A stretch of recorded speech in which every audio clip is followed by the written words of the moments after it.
পাহাড়কে দুনিয়ার যে একটা ভারসাম্য অর্থাৎ একটা ব্যালেন্সের একটা ব্যাপার স্যাপার রয়েছে, সেই ব্যালেন্স কিন্তু এই মক্কা শরীফ পাহাড় দিয়ে আল্লাহ রাব্বুল আলামিন দুনিয়াটাকে একটা ব্যালেন্স করে রেখেছেন এবং এগুলিকে প্রাক স্বরূপ কোরআন শরীফের আয়াতে আসছে যে আল্লাহ রাব্বুল আলামিন এই পাহাড়কে দুনিয়ার প্রাক গজারি হিসাবে ব্যবহার করা হয়েছে।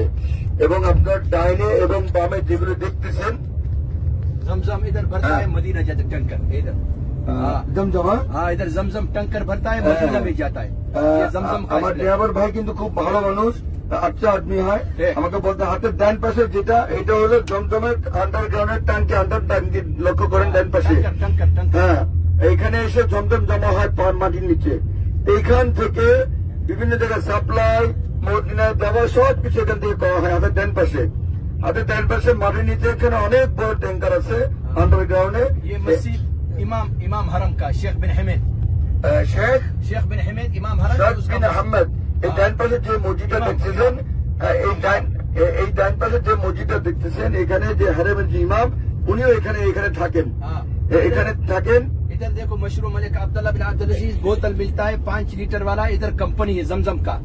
इधर सीधा आदमी হাতের ডান পাশে আমরা এখন যে 5 লিটারের যে ক্যানগুলো আমরা নিই জমজমের পানি, এই কোম্পানির অফিসটা এখানে। আব্দুল্লাহ কোম্পানির মালিকের নাম হলো আব্দুল্লাহ, কোম্পানির মালিকের নাম হলো मलिक আব্দুল্লাহ মালিক আব্দুল্লাহ सऊदी राजा সৌদির রাজা। জমজমের মালিক অর্থাৎ এখানকার যে পানিটা বন্টন করা হয় 5 লিটার করে, এটার মালিক আপনার এখানকার যে সৌদির রাজা যে মালিক আব্দুল্লাহ, উনি হলো এই প্রতিষ্ঠানটার মালিক। এখানে হলো মক্তব, এখানে হলো অফিসকে আরবিতে বলা হয় মক্তব।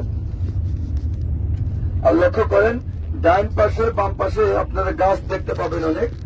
এই গাছগুলো কিন্তু আমাদের দেশে তো আল্লাহর কি মেহেরবানি, আমাদের ওখানে যে কোনো জায়গায় একটা গাছ বা চারা বা একটা বীজ বললে কিন্তু এই সেই জাবালের সুর পর্বতমালায় আমরা এসে গেছি। এখানে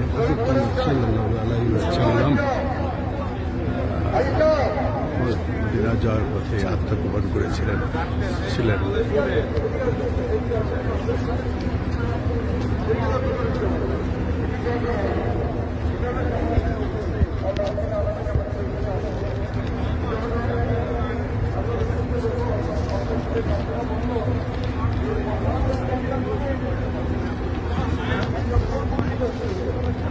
জাবালেশ্বর পাহাড়ের পাদদেশে দাঁড়িয়ে আছি। হাজার হাজার প্রত্যাশী হাজিরা হজ শেষে এখানে এসে একবার ঘুরে যান। জাবালের সুর, জাবালের নূর, আজ আমাদের ট্রিপ জাবালের সুর, জাবালের নূর। আরো একটু গোয়াতে আমরা যাব। আমাদের টিম এখন রেডি আছে। আমরা পারলে ভিতরে যাওয়ার চেষ্টা করব। দোয়াগুলো দেখলে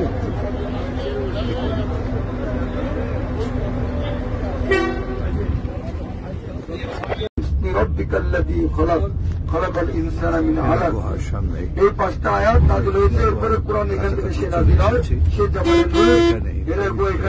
সেখানে আমরা যারা ইয়ান আছি 2 ঘন্টা লাগবে উঠতে, 2 ঘন্টা উপরে উঠতে, আবার নিচে নামতে 2 ঘন্টা লাগবে। পানি নিয়ে উঠবেন। এখন সিঁড়ি হচ্ছে এটা কোনো সরকারি ভাবে না, কেউ একটা সিঁড়ি, কেউ 2টা সিঁড়ি, কেউ 3টা সিঁড়ি বানাই দিচ্ছে। এইভাবে কোন উঠার মতো রাস্তা হয়েছে। ছোট মোটা মানুষ উঠতে পারবেন না, হাড়ের রোগী, পায়ে কোমরে ব্যথা যাদের, এরা উঠতে পারবেন না। যারা মোটামুটি ভালো সুস্থ তারা উঠে 2 রাকাত নামাজ ওখানে পড়ে আসতে। আমিও উঠেছিলাম, আমি 2 রাকাত নামাজ পড়ে ওখানে আদায় করে আসছি, সে অনেক আগে। লক্ষ্য করলেও দেখেন মানুষ উঠতেছে, লক্ষ্য করেন। আমাদের কিছু সামনে যাবো, কাছাকাছি যাবো আমরা ইনশাআল্লাহ। মুসলিম জানের সকল মুসলমানদেরকে এই পবিত্র ভূমি দেখবার জন্য আমন্ত্রণ জানাচ্ছি। আসলেই এটি দেখলে আপনার মন প্রশান্তি হয়ে যাবে। আপনি মুসলমান হয়ে একবার দেখার চেষ্টা করবেন। সবাই শুভ থাকুন, ভালো থাকুন, সুস্থ থাকুন, এই কামনা করে শেষ করছি।